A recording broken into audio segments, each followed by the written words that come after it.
La copa de cristal temblaba en mi mano, no por el peso del vino espumoso, sino por el temblor que sacudía mi alma.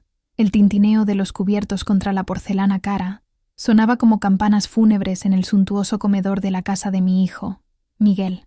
El aroma del pavo asado, relleno de nueces y frutos secos, un plato que yo misma le había enseñado a amar, ahora me provocaba náuseas. Al otro lado de la larga e impecablemente puesta mesa, los ojos de todos estaban fijos en mí, no con cariño, no con el respeto debido a una matriarca en la noche de Navidad, sino con una mezcla de lástima, vergüenza, y en el rostro de mi propio hijo, un triunfo frío y cruel. «Miren», dije, y mi voz, aunque baja, cortó el murmullo como una cuchilla afilada. «Miren estos papeles». Coloqué sobre el mantel de lino blanco, junto a mi plato intacto, un fajo de documentos amarillentos por el tiempo, la escritura original de un terreno que ya no me pertenecía, contratos sociales de una empresa, extractos bancarios que databan de antes de que mis nietos nacieran. Eran los cimientos silenciosos sobre los que aquella casa, aquella mesa abundante y la vida cómoda de Miguel habían sido construidos. Cimientos que él había olvidado, o peor aún, elegido ignorar. Miguel, mi primogénito, el hombre que acuné en noches febriles y para quien cosí madrugadas enteras, me miró fijamente. Su rostro, normalmente bronceado y confiado, palideció bajo la luz amarilla de los candelabros. Su esposa, Sofía, se detuvo con el tenedor a medio camino de la boca, sus labios perfectamente pintados de rojo, entreabiertos por la sorpresa. Mis nietos, adolescentes absortos en sus móviles, finalmente levantaron la vista, sintiendo el cambio abrupto en la atmósfera. El calor de la chimenea de repente no era suficiente para ahuyentar el hielo que se había instalado entre nosotros. «Mamá, ¿qué es esto? ¿Qué broma es esta?» La voz de Miguel salió tensa, forzando una normalidad que ya no existía. «No es una broma, hijo mío», respondí, sintiendo una fuerza que no sabía que poseía subir por mi columna vertebral. Era la fuerza de décadas de silencio, de sacrificios no reconocidos, de un amor que había sido confundido con debilidad. Esta es una lección sobre la memoria, sobre el respeto y sobre el verdadero significado de propiedad. El silencio que siguió fue lo más ruidoso que he oído jamás. Era un silencio pesado, lleno de la arrogancia deshecha de Miguel, de la vergüenza tardía de Sofía y de la confusión de una familia que estaba a punto de descubrir que la abuela, la figura decorativa que sentaban en la cabecera de la mesa por tradición, era, en realidad, la dueña de todo. Aquella noche de Navidad, yo no había venido a celebrar el nacimiento de un Salvador, había venido a reclamar lo mío. Y para entender cómo llegamos a este punto, necesito volver al principio. No a mi principio, sino al principio de la mujer en la que me convertí por culpa de ellos. Mi nombre es Guadalupe Fernández, pero el mundo me conoce como Lupita.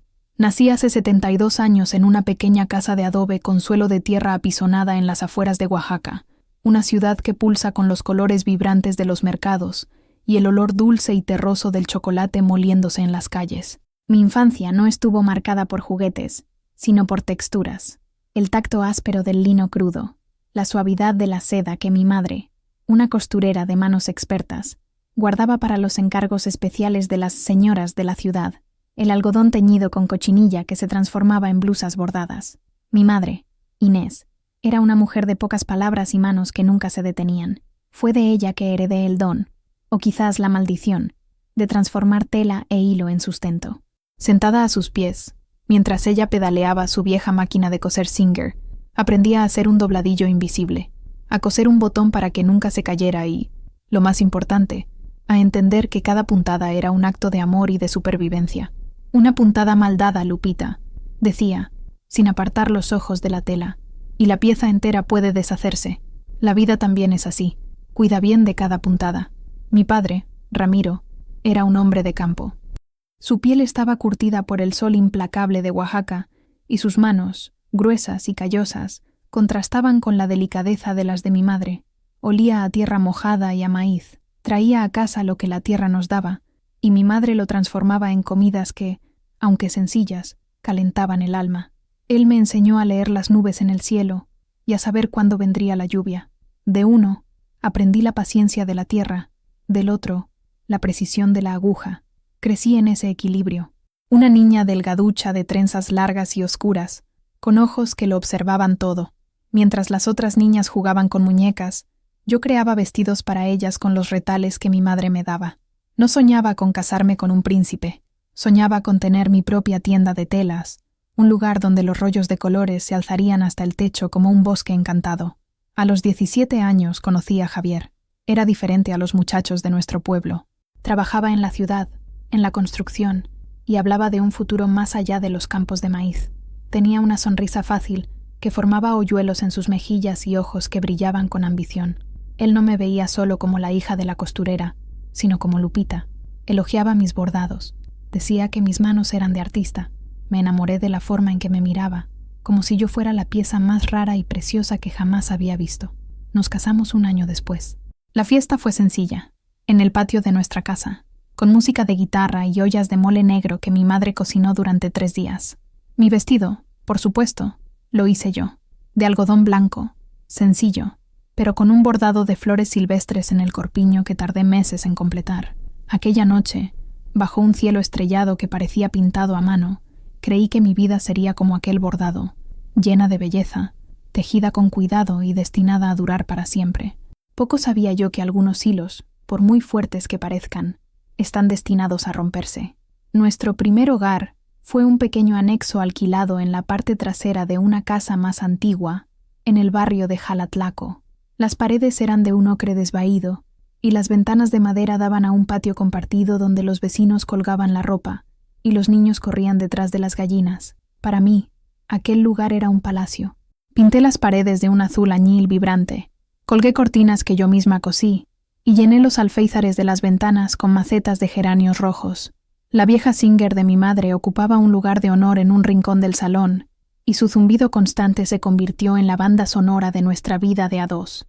Javier trabajaba largas horas en la construcción. Salía antes de que saliera el sol, con la fiambrera que yo preparaba la noche anterior, y volvía cubierto de polvo y cansancio, pero siempre con aquella sonrisa que me desarmaba. Sus manos, que antes me parecían solo fuertes, ahora exhibían los callos y los cortes del trabajo duro. Yo se las besaba todas las noches, agradeciendo en silencio por el pan que ponían en nuestra mesa.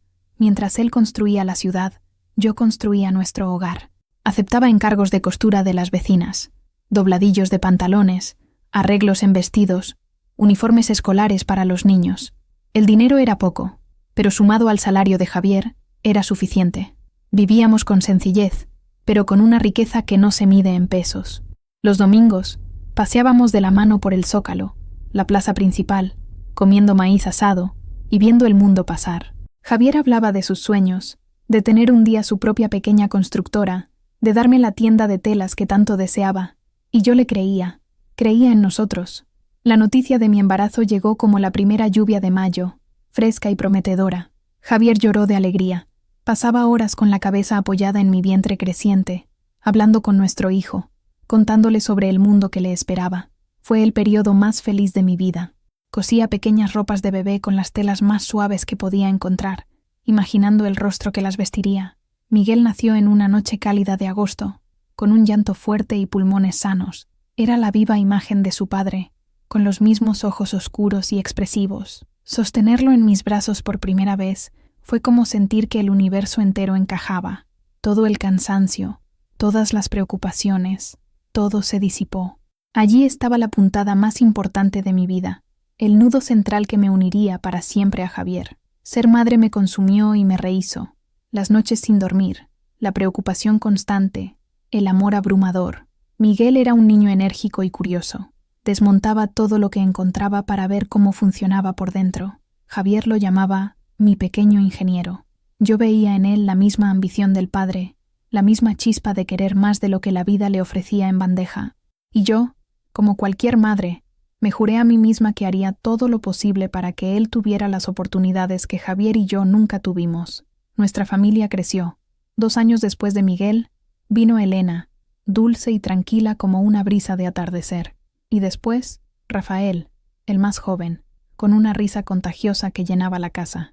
Con 3 hijos, nuestro pequeño anexo se volvió demasiado pequeño. El zumbido de mi máquina de coser ahora competía con el sonido de risas, llantos y juegos. Javier trabajaba aún más, haciendo horas extras, aceptando trabajos los fines de semana. El cansancio comenzó a marcar su rostro de forma más permanente, y la sonrisa fácil aparecía con menos frecuencia. Fue entonces cuando noté las botellas de mezcal escondidas en la caja de herramientas. Al principio, decía que era solo para relajar los músculos, después de un día duro, pero pronto el olor a alcohol se convirtió en una presencia constante y amarga en nuestras noches. El mezcal comenzó como un susurro en nuestro matrimonio, y lentamente se convirtió en un grito.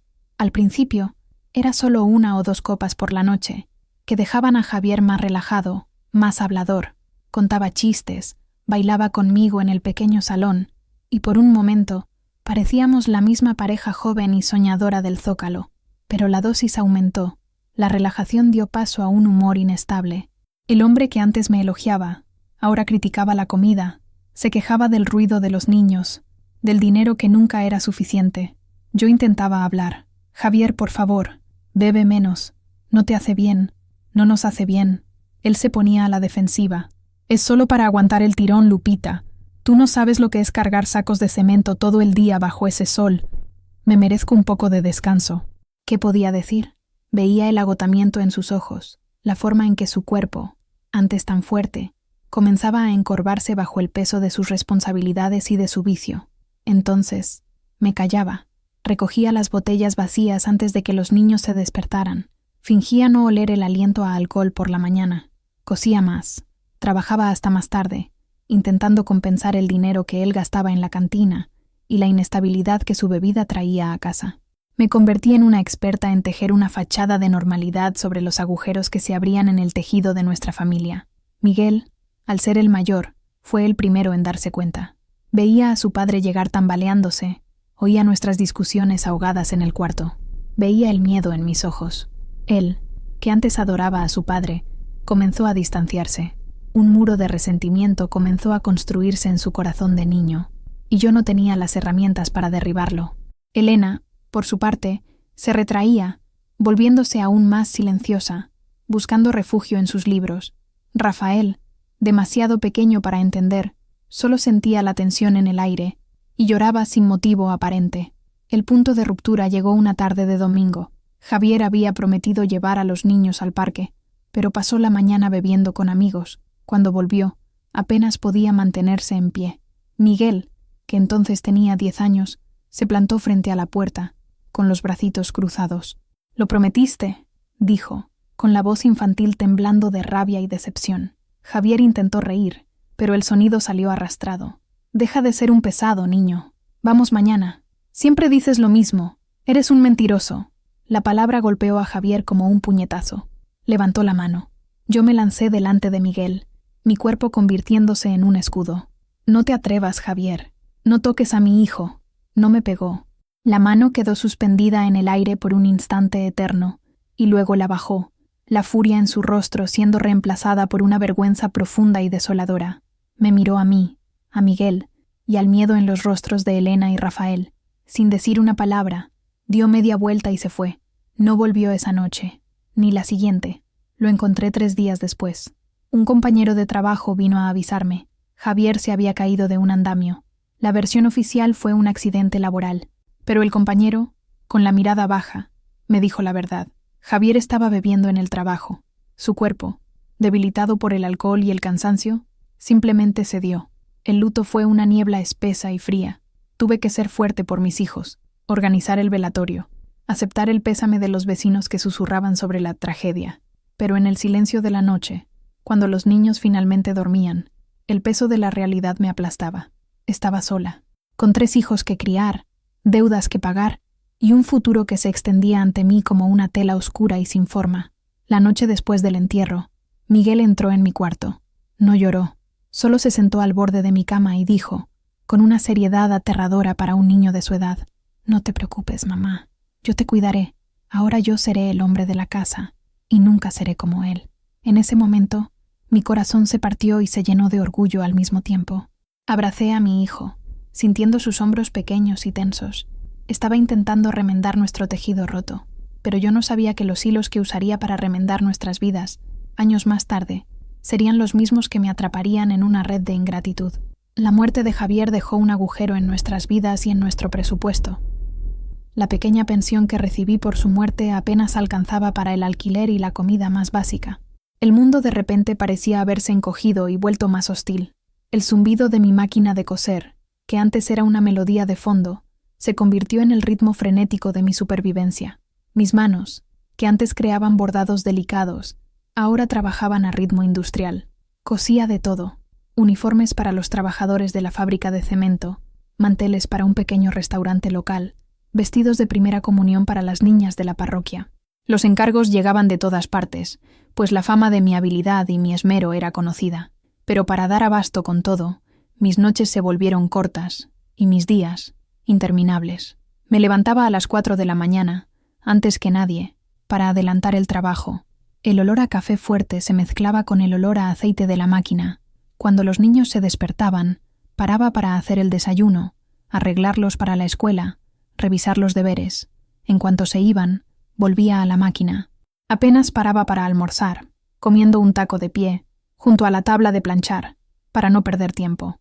Cuando volvían de la escuela, yo estaba allí, con un bocadillo listo, escuchando sobre su día mientras mis manos continuaban guiando la tela bajo la aguja. Por la noche, después de acostarlos a todos, continuaba.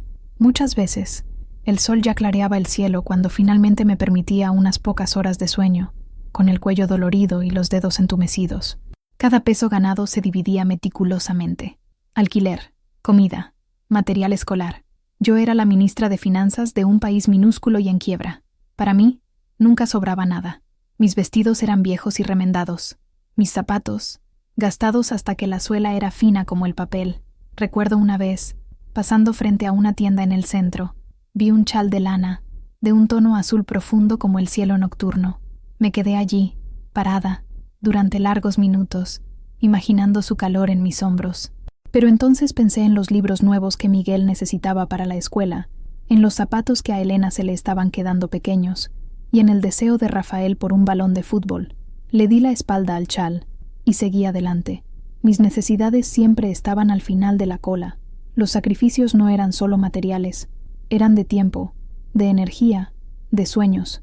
La tienda de telas de colores fue una fantasía que guardé en el fondo de un cajón, junto con mis patrones de vestidos de fiesta. Mi vida social se reducía a breves conversaciones con las clientas que venían a recoger sus encargos. Me perdí fiestas de vecinos, encuentros en la plaza, la vida de la comunidad que pasaba fuera de mi ventana mientras yo estaba encorvada sobre la máquina. Mis hijos lo veían, pero no comprendían la dimensión de mi esfuerzo. Para ellos, era solo la rutina. Mamá siempre estaba allí, siempre trabajando. Era el orden natural de las cosas. Miguel, fiel a su promesa, intentaba ayudar. Después de la escuela, hacía pequeñas entregas para mí, ayudaba con las tareas del hogar. Era un estudiante excelente, el primero de la clase. Su boletín de notas, impecables, era mi mayor recompensa. Miraba esas notas y sentía que cada noche sin dormir, cada sacrificio, valía la pena. Él era mi esperanza, mi proyecto de futuro. Elena, más introspectiva, ayudaba cuidando de Rafael y manteniendo la casa en orden. Era mi compañera silenciosa, la que me traía un vaso de agua sin que yo se lo pidiera, la que ponía una manta sobre mis hombros cuando me quedaba dormida sobre la máquina de coser. Crecieron en ese ambiente de trabajo incesante. Aprendieron el valor del dinero, pero quizás no aprendieron el valor del tiempo y la dedicación que no venían con una etiqueta de precio. El amor de una madre, su sacrificio, era como el aire que respiraban, esencial, pero invisible. Y yo, en mi afán de darles todo, quizás fallé en enseñarles a ver el coste real de las cosas que no se compran, sino que se donan, puntada a puntada, día tras día. El tiempo, que para mí pasaba al ritmo constante de la aguja de la máquina, para Miguel volaba a la velocidad de sus sueños. El niño que había prometido ser el hombre de la casa se convirtió en un joven alto, de hombros anchos, y una mirada que parecía siempre enfocada en un punto lejano en el horizonte. Ya no era el chico que se contentaba con hacer entregas en bicicleta. Devoraba libros, leía periódicos, hablaba de economía y política con una pasión que me sorprendía. La escuela se le quedó pequeña. Sus notas seguían siendo perfectas, pero sus profesores me decían que estaba aburrido, que necesitaba más desafíos. Empezó a hablar de la universidad en la capital, la Ciudad de México, un lugar que, para mí, parecía tan lejano e inalcanzable como la luna. Mamá, en Oaxaca siempre seré el hijo de la costurera, me dijo una noche, mientras yo remendaba uno de sus pantalones. Quiero más, quiero construir cosas, como papá, pero no con las manos, con la cabeza. Quiero tener un negocio, ser alguien. La mención a Javier me provocó un escalofrío. La ambición de Miguel era la misma que la de su padre, pero había una diferencia. La de Javier estaba templada por un cierto romanticismo soñador. La de Miguel era fría, calculadora, pragmática. No hablaba de darnos una vida mejor, hablaba de ser alguien. Y yo, cegada por el orgullo materno, veía solo la determinación y no la punta de egoísmo que ya se manifestaba. La universidad cuesta dinero, hijo mío, mucho dinero, dije, con la voz baja, el peso de la realidad aplastando su sueño y el mío. Lo sé, mamá, pero puedo conseguir una beca, y puedo trabajar. Ya encontraré la manera. Siempre la encuentro. Y la encontró. Aprobó el examen de acceso para ingeniería civil en una de las mejores universidades públicas del país. Consiguió una beca parcial que cubría las matrículas, pero aún quedaba el coste de la vida, alojamiento, comida, transporte, libros. Nuestra pequeña economía, construida con cientos de dobladillos y cremalleras, no sería suficiente. Fue entonces cuando vendí la primera cosa de valor que tenía, las joyas de oro de mi madre. Un par de pendientes y un collar fino que ella solo usaba en ocasiones especiales. Recuerdo sostenerlos en la mano, el metal frío contra mi piel, sintiendo como si estuviera vendiendo un pedazo de mi propia historia. Pero cuando miré el rostro de Miguel, la esperanza brillando en sus ojos, no dudé. Llevé las joyas a un prestamista en el centro de la ciudad y salí de allí con un fajo de billetes que le entregué. Esto es para tu comienzo, hijo mío. Haz que valga la pena. Me abrazó, un abrazo rápido, casi formal. Lo haré, mamá. Ya verás. Un día te devolveré todo esto por duplicado. Se fue en un autobús una mañana gris. Elena y Rafael lloraron. Yo me mantuve firme, despidiéndome con la mano hasta que el autobús se convirtió en un punto en la carretera. Cuando volví a casa, el silencio era ensordecedor. Me senté frente a mi máquina de coser y trabajé como nunca. Ahora, no cosía solo por nuestra supervivencia diaria, cosía por el futuro de Miguel. Llamaba los domingos. Las conversaciones eran siempre sobre sus estudios, sus logros, los profesores que lo elogiaban. Contaba sobre la gran ciudad, las luces, las oportunidades, y con cada llamada lo sentía un poco más distante. Su voz cambiaba, su acento se suavizaba, sus palabras se volvían más rebuscadas. Se estaba transformando en el hombre que quería ser, y yo me enorgullecía de ello. Pero, en el fondo, una vocecita me decía que el niño que partió de aquella estación de autobuses quizás nunca más volvería de verdad. Miguel se graduó con honores. El viaje para la ceremonia de graduación en la Ciudad de México fue la primera vez que salí de Oaxaca en más de 20 años. Elena, Rafael y yo tomamos un autobús nocturno. Me sentí fuera de lugar y pequeña en aquella ciudad monstruosa, pero ver a Miguel con toga y birrete, recibiendo el diploma en el escenario, hizo que todo valiera la pena. Mis ojos se llenaron de lágrimas. El hijo de la costurera era ahora un ingeniero. Mi sacrificio tenía un rostro, un nombre y un diploma enmarcado. Consiguió un buen trabajo en una gran constructora, pero su ambición no se contentaba con ser solo un empleado más. Después de algunos años, volvió a Oaxaca de visita, pero no era el mismo Miguel. Vestía ropa cara, llevaba un reloj llamativo y hablaba con una confianza que rozaba la arrogancia. Nos llevó a cenar al restaurante más caro de la ciudad, un lugar al que nunca había soñado entrar, y fue allí, entre platos con nombres que no podía pronunciar, donde me presentó su nuevo plan. Mamá, trabajar para otros no tiene futuro. La oportunidad está aquí, en Oaxaca. La ciudad está creciendo, el turismo está en auge, la gente quiere construir, reformar. Quiero abrir mi propia tienda de materiales de construcción, no una tiendecita de esquina, sino algo grande, moderno. Tengo el conocimiento, los contactos, solo me falta el capital inicial. Mi corazón se hundió. Sabía lo que vendría a continuación. Ya no tenía joyas que vender. La máquina de coser apenas daba para nuestros gastos. Lo único de valor que me quedaba era un pequeño terreno en las afueras de la ciudad. Era la herencia de mi padre, la única tierra que nuestra familia poseía. Ramiro siempre decía, la tierra no se vende, Lupita. La tierra es raíz. Era un pedazo de suelo polvoriento y pedregoso, pero era mío. Era mi seguridad, mi último recurso. El lugar donde, en secreto, Todavía soñaba con construir mi casita, con un jardín y un porche para mi máquina de coser. Sé lo que estás pensando, mamá, dijo Miguel, leyendo la vacilación en mi rostro. El terreno del abuelo. Pero piénsalo como una inversión. Con las ganancias de la tienda, en un año te compro un terreno el doble de grande, donde tú quieras. Te construyo la casa de tus sueños. Esto es para nuestro futuro, el de toda la familia. Usó las palabras mágicas. Familia, futuro. Pintó un cuadro tan vívido y seductor de prosperidad que mi resistencia comenzó a desmoronarse. Elena, que estaba con nosotros, permaneció en silencio, pero su mirada era de desconfianza. Ella nunca se había dejado llevar por el brillo de Miguel. Es una gran responsabilidad, Miguel, dije, con la voz débil. Lo sé, mamá, y estoy preparado para ella. Confía en mí, no te decepcionaré. Su confianza era contagiosa. Era mi hijo, mi orgullo. ¿Cómo podría negarle la oportunidad de realizar sus sueños, después de todo lo que había invertido en él? ¿Cómo podría cortarle las alas cuando estaba listo para volar tan alto? A la semana siguiente, estábamos en la notaría. Yo, con la mano temblorosa, firmé los papeles que transferían mi única raíz, la herencia de mi padre, a un extraño. El dinero de la venta fue depositado directamente en una cuenta que Miguel abrió para la nueva empresa. No vi ni un céntimo. Era todo para la inversión. Era todo para nuestro futuro. Con el dinero de la venta del terreno, Miguel se movió con una rapidez impresionante. Alquiló un gran almacén en una avenida concurrida, reformó el local, compró existencias y contrató empleados. La tienda, bautizada como Constructora Fernández e Hijos, aunque los únicos hijos implicados fueran los suyos, que aún no existían, era moderna e imponente.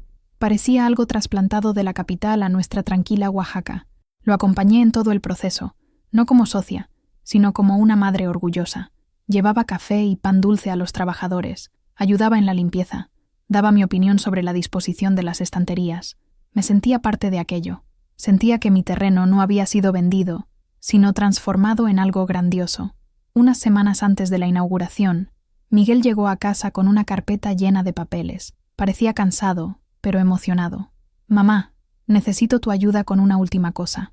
La burocracia para abrir una empresa es un infierno. Como todavía tengo algunos asuntos pendientes con mi antiguo trabajo en la capital, y para acelerar los permisos aquí, mi abogado sugirió algo. Sería mucho más rápido y sencillo si la empresa se registrara a tu nombre. Por ahora, tú eres residente de aquí, tienes el historial limpio, no tienes ninguna complicación. En cuanto todo esté funcionando, hacemos la transferencia. Es solo una formalidad, para ganar tiempo». No entendí nada de permisos ni de burocracia. Sus palabras sonaron complicadas, pero su lógica parecía tener sentido. ¿A mi nombre? Pero la empresa es tuya, Miguel. Es nuestra, mamá. Pero legalmente, por unos meses, estará a tu nombre. Solo tienes que firmar aquí. No te preocupes por nada. El abogado y yo nos encargamos de todo. Es una cuestión de confianza. Confianza. Esa palabra, viniendo de él, lo era todo para mí. Era mi hijo ingeniero, el hombre inteligente que entendía del mundo de los negocios. Yo era solo la costurera. ¿Qué sabía yo de contratos y registros de empresas? Cogí el bolígrafo que me tendió. Las hojas estaban repletas de cláusulas y términos legales que parecían otro idioma. Señaló con el dedo dónde debía firmar.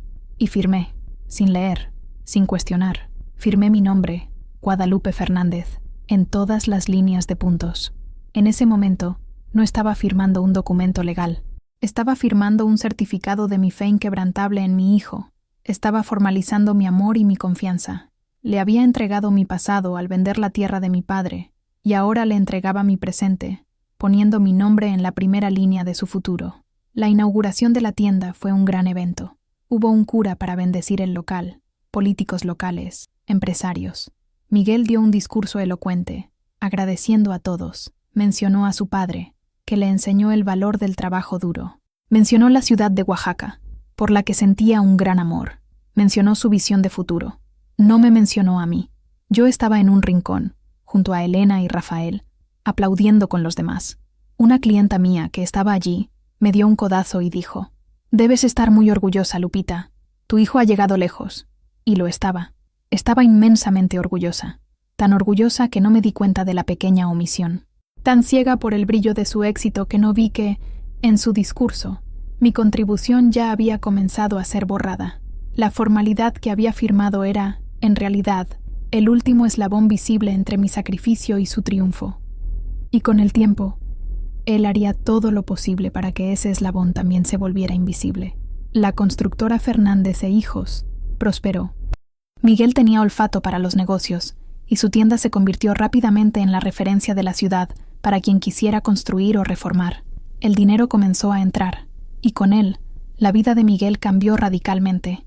Compró un coche nuevo, luego uno más grande. Se mudó de su pequeño apartamento alquilado a una casa grande en una urbanización cerrada. El tipo de lugar con muros altos y guardias en la entrada. Fue en esa época cuando conoció a Sofía. Era hija de uno de sus clientes más ricos, una joven que había crecido en un mundo de privilegios que yo apenas podía imaginar. Sofía era elegante, educada en colegios privados, y miraba a nuestra familia con una curiosidad casi antropológica.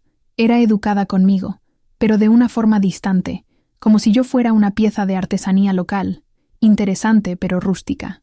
Su boda fue una fiesta lujosa en un hotel rural, para la cual tuve que coser mi propio vestido, pues no me sentía cómoda entrando en las boutiques que Sofía frecuentaba. La llegada de Sofía marcó el inicio de una nueva fase de distanciamiento. Mi casa, que antes era el punto de encuentro de la familia, se volvió demasiado pequeña y sencilla para su nuevo nivel de vida. Las visitas de Miguel se hicieron más raras y formales. Siempre traía un regalo caro, una caja de bombones importados o un perfume francés, como si esos objetos pudieran llenar el vacío dejado por su ausencia. Pronto llegaron los nietos, Diego y Valentina. Los amaba con toda mi alma, pero sentía que no se me permitía ser la abuela que me gustaría. Sofía tenía reglas para todo: los horarios, la alimentación, los juegos. No podía darles los dulces que hacía, no podía dejarlos correr descalzos en mi patio. Yo era la abuela, pero una anabuela con visitas supervisadas. La transferencia de la empresa al nombre de Miguel, la que se haría en unos meses, nunca ocurrió. 1 o 2 veces saqué el tema. Miguel, ¿y los papeles de la tienda? Él siempre tenía una excusa. Mamá, el contable dijo que es mejor esperar a que termine el año fiscal. Todavía estamos resolviendo unos asuntos de impuestos.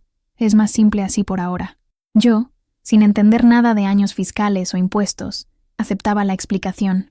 La tienda iba bien, él estaba feliz, y eso era lo que importaba. La cuestión legal parecía un detalle menor, una formalidad olvidada en medio de su éxito abrumador. Él me daba una paga mensual, como la llamaba, una cantidad fija cada mes, depositada en mi cuenta. No era mucho, pero era suficiente para que ya no tuviera que trabajar hasta la madrugada. Reduje el ritmo de la costura, aceptando solo trabajos menores, de amigas y vecinas antiguas. Miguel decía que lo hacía para que yo pudiera descansar y disfrutar de la vida. Pero, en realidad, esa paga mensual era una cadena invisible. Me hacía dependiente de él, transformando lo que era mío por derecho en un acto de su generosidad. Elena y Rafael también sintieron el cambio. Rafael, el más joven, acabó yendo a trabajar a la tienda de su hermano, en un puesto de gerencia media.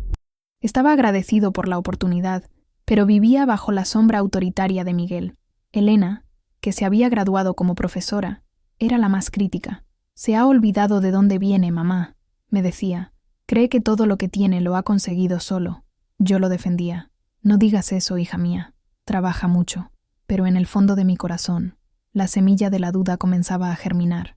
Veía el lujo en el que vivía, los viajes internacionales, la ropa de marca, y miraba mis manos, marcadas por décadas de trabajo, mi casa sencilla, mi vida contenida, y por primera vez las matemáticas no parecían cuadrar. Mi inversión, mi sacrificio total, parecía haber generado beneficios que no se compartían, sino que solo se ostentaban a distancia. La invitación para la cena de Nochebuena en casa de Miguel y Sofía llegó como todos los años, una llamada rápida de su secretaria, 2 semanas antes, confirmando mi presencia y la de Elena y Rafael. Era una tradición. Desde que se mudó a la casa nueva, Miguel insistía en reunir a la familia en la noche del 24. Al principio, yo lo veía como un gesto de unión. Con el tiempo, empecé a sentir que era más una actuación, una puesta en escena de familia feliz para sus nuevos amigos y vecinos. Aquel año, ya llegué con un mal presentimiento, una opresión en el pecho que no sabía explicar. La casa estaba deslumbrante, como siempre, un árbol de Navidad enorme importado, lleno de luces y adornos dorados. La mesa del comedor, para 20 personas, puesta con una precisión quirúrgica.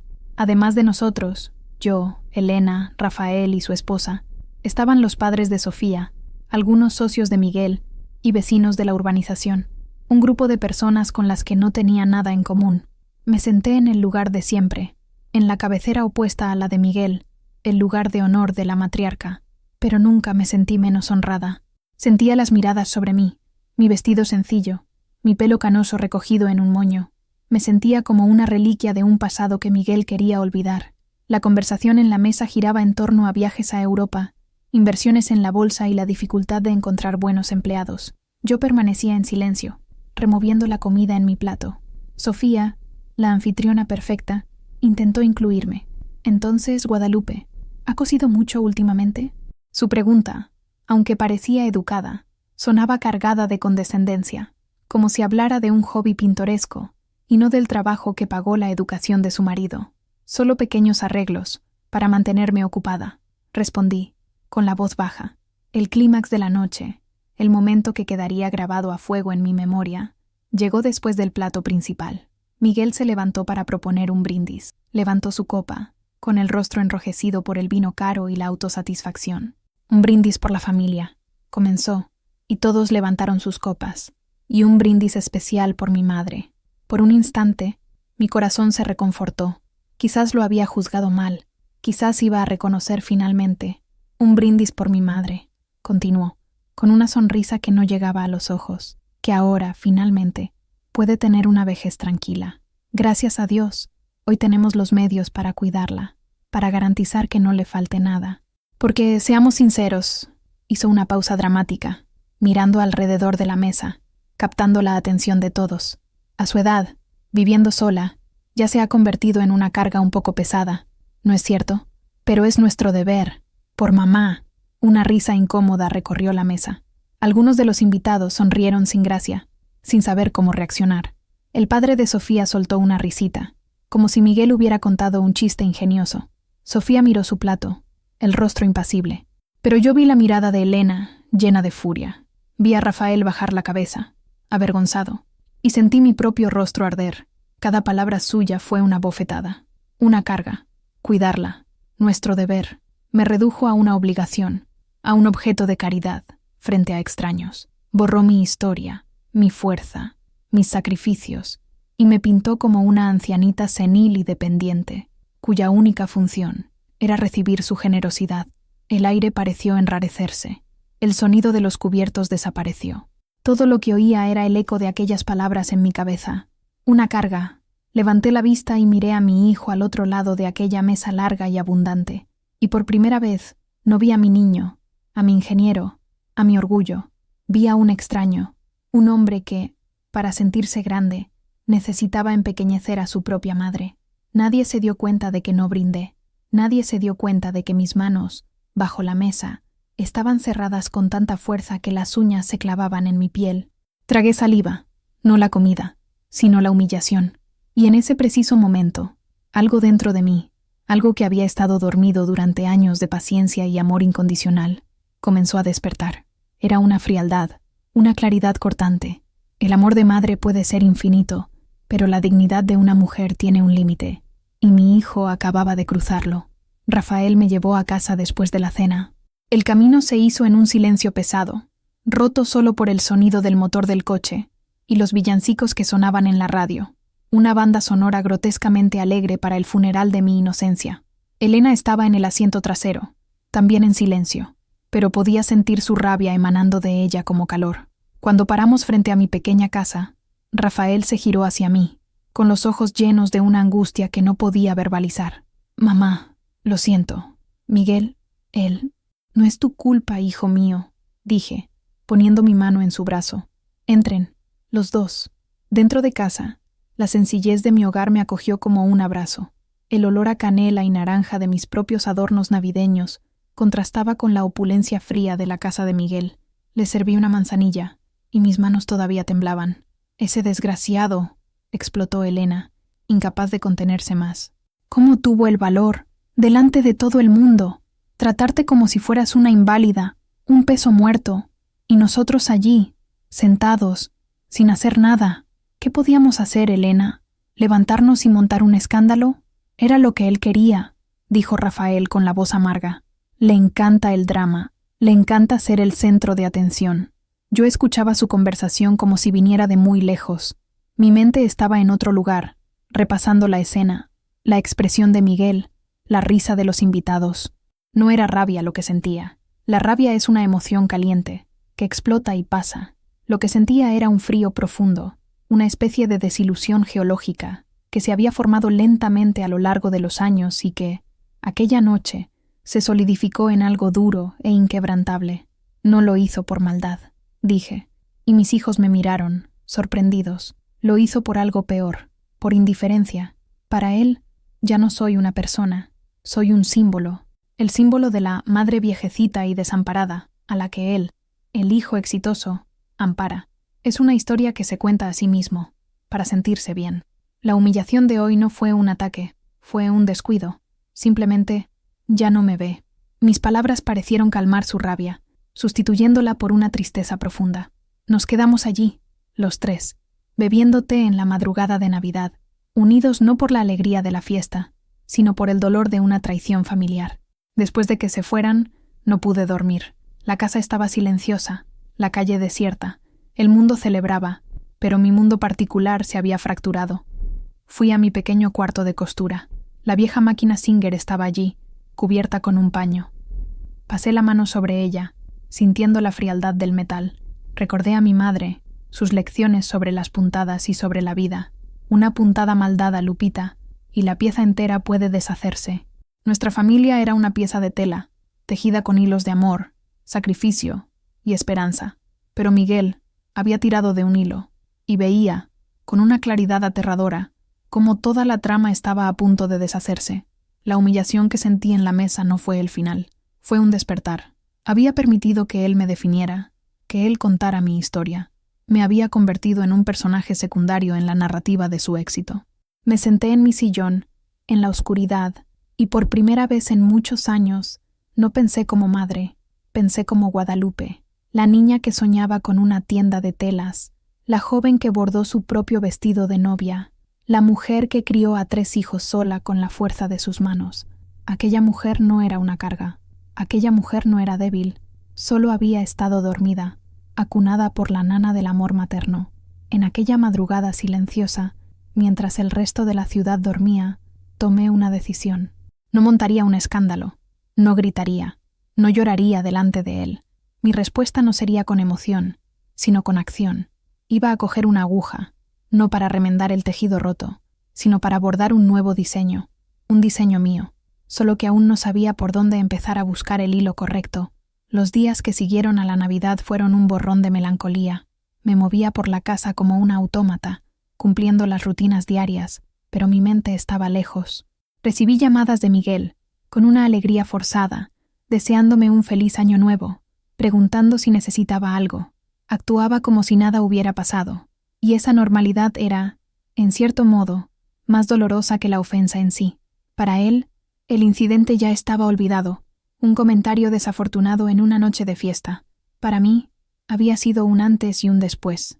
Una tarde lluviosa de enero, de esas que dejan Oaxaca con un olor a tierra mojada y un cielo gris, decidí hacer una limpieza general en mi armario. Era una tarea que llevaba años posponiendo. Quería deshacerme de cosas viejas, abrir espacio, quizás en un intento de, simbólicamente, airear también mi alma. En el fondo del armario, detrás de pilas de sábanas y toallas antiguas, encontré una caja de zapatos, pesada y cubierta de polvo. La reconocí de inmediato. Era mi caja de recuerdos. En ella guardaba documentos importantes, cartas, fotografías, pequeños tesoros de toda una vida. La llevé al salón, me senté en el suelo y la abrí. El olor a papel viejo y a tiempo me invadió. Encima de todo, estaban los certificados de nacimiento de mis hijos, mi certificado de matrimonio, algunas fotos en blanco y negro de mis padres. Más al fondo, encontré las cartas que Javier me escribía cuando nos conocimos, con su caligrafía irregular y llena de promesas. Lloré un poco, no de tristeza, sino de nostalgia por una sencillez que se había perdido para siempre.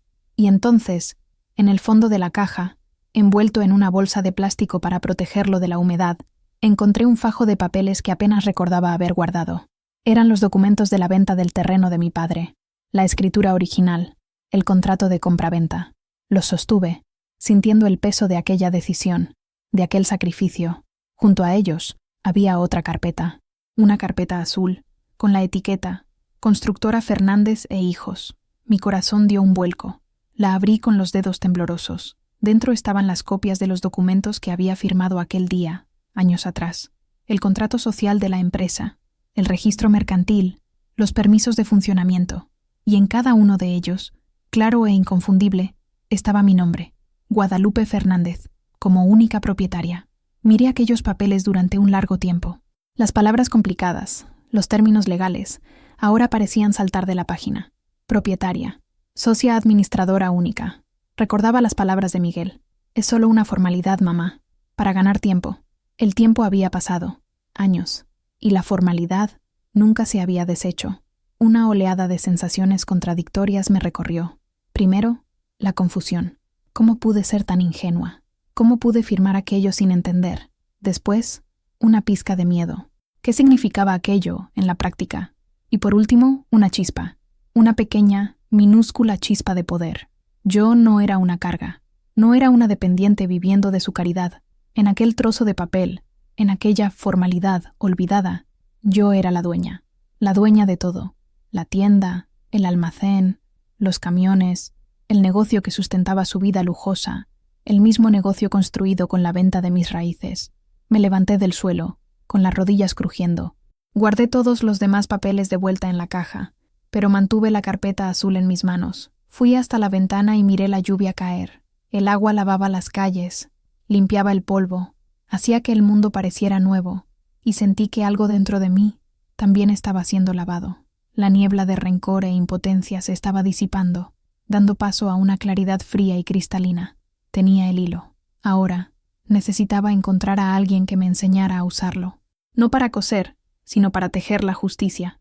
El descubrimiento de los documentos me dio una sensación de poder, pero también de pánico. ¿Qué haría con esa información? ¿Confrontar a Miguel directamente? Me llamaría loca, senil.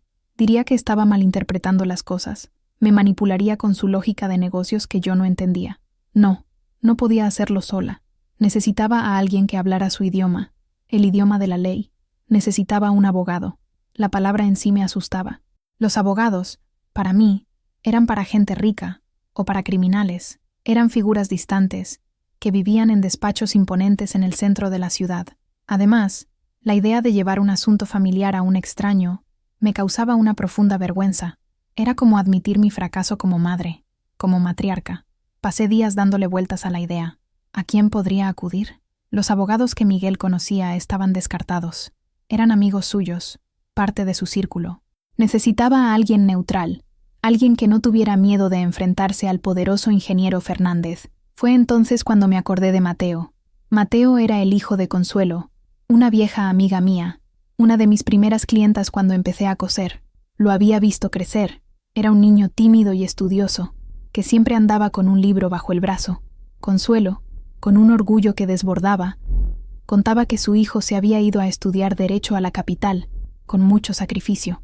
Se decía que había vuelto a Oaxaca y abierto un pequeño despacho, dedicado a ayudar a gente como nosotros. La idea de buscar a Mateo me pareció menos intimidante. Lo conocía desde pequeño. No me vería solo como un caso más.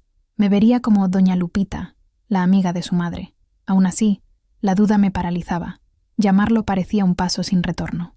Una mañana, mientras tomaba mi café, el valor finalmente vino de un lugar inesperado. Sonó el teléfono. Era Sofía. Su voz era dulce y artificial. «Guadalupe, hola, ¿cómo está? Estamos pensando en hacer una comida el domingo, aquí en casa. Viene, ¿verdad? Los niños echan de menos a la abuela». La palabra abuela, en su boca, sonó como un apodo cariñoso para una mascota. Y la mención a los niños, un chantaje emocional barato. La humillación de la Navidad volvió con toda su fuerza. Y con ella, la resolución. «Sofía, gracias por la invitación, pero este domingo no podré ir. Tengo un compromiso», respondí, con una voz sorprendentemente firme. Hubo una pausa al otro lado de la línea. No estaba acostumbrada a oírme rechazar sus invitaciones. «Oh, ¿Un compromiso? ¿Algún problema de salud? No, ningún problema. Solo un asunto personal que necesito resolver. Bueno, qué pena. Será para la próxima, entonces. Su tono ya era frío, ofendido. Colgué el teléfono y sentí una oleada de adrenalina. Había sido un pequeño acto de rebeldía, pero pareció una victoria. Cogí la guía telefónica. Mis manos todavía temblaban un poco, pero no de miedo, de determinación. Busqué Mateo Solís, abogado. Encontré el número y marqué antes de que el valor me abandonara. Una voz joven y profesional respondió. Despacho de Mateo Solís. Buenos días. Buenos días. Me gustaría concertar una cita con el abogado Mateo. Mi nombre es Guadalupe Fernández. Concerté la cita para el viernes siguiente. Al colgar, miré la carpeta azul sobre la mesa. La primera puntada de mi nuevo bordado estaba dada. Era una puntada pequeña, casi invisible, pero firme, y por primera vez en mucho tiempo, sentí que estaba recuperando el control de la aguja. El despacho de Mateo Solís no era nada como yo imaginaba. Estaba en un edificio antiguo, en un segundo piso, encima de una chocolatería. No había mármol ni secretarias imponentes. Era una sala pequeña, pero organizada y luminosa, con una gran ventana que daba a una calle tranquila. Las paredes estaban forradas de libros, y el aire olía a papel y a café recién hecho. Mateo me recibió personalmente en la puerta. El niño tímido que recordaba se había convertido en un hombre serio, con gafas de montura fina y una mirada inteligente y amable. Era más alto de lo que imaginaba, pero su sonrisa era la misma de la infancia. Doña Lupita, qué placer volver a verla. Por favor, entre. ¿Acepta un café? Su amabilidad me desarmó. Toda la vergüenza y el nerviosismo que sentía comenzaron a disiparse. Nos sentamos frente a frente, en una pequeña mesa redonda. Esperó pacientemente, sin apresurarme, mientras yo tomaba valor para empezar. Mateo, he venido porque necesito un consejo. Es sobre mi hijo, Miguel. Empecé a contar la historia. Intenté ser lo más objetiva posible, pero la emoción me embargaba la voz en varios momentos. Hablé del terreno, de la tienda, de los papeles que firmé sin leer, de la paga mensual que me daba, y por último, con la voz quebrada, conté lo de la cena de Nochebuena, la humillación, la sensación de ser una carga. Mateo escuchó todo en silencio, con la barbilla apoyada en la mano, los ojos fijos en mí. No me interrumpió, no hizo preguntas, solo escuchó. Su atención plena fue un bálsamo. Me sentí, por primera vez, verdaderamente escuchada. Cuando terminé, el silencio flotó en la sala por un momento. Me sentía agotada, como si hubiera descargado un peso que llevaba años cargando. Finalmente, saqué la carpeta azul de mi bolso y la deslicé sobre la mesa hacia él. Estos son los documentos, dije, con la voz apenas un susurro. Abrió la carpeta y comenzó a leer, uno por uno, los papeles que le había entregado. Leía con una concentración intensa, los labios moviéndose ligeramente, los ojos recorriendo cada cláusula. El único sonido en la sala era el pasar de las páginas. Yo observaba su rostro, intentando descifrar su expresión, pero era neutra, profesional. Después de lo que pareció una eternidad, apiló los documentos de forma organizada, alineando los bordes perfectamente. Levantó la vista y me miró. Su expresión ya no era neutra, había sorpresa y algo que se parecía a la indignación. Doña Lupita, comenzó, con voz calmada y clara, por lo que usted me ha contado y por lo que estos documentos certifican, la situación es inequívoca. Hizo una pausa y mi corazón se detuvo.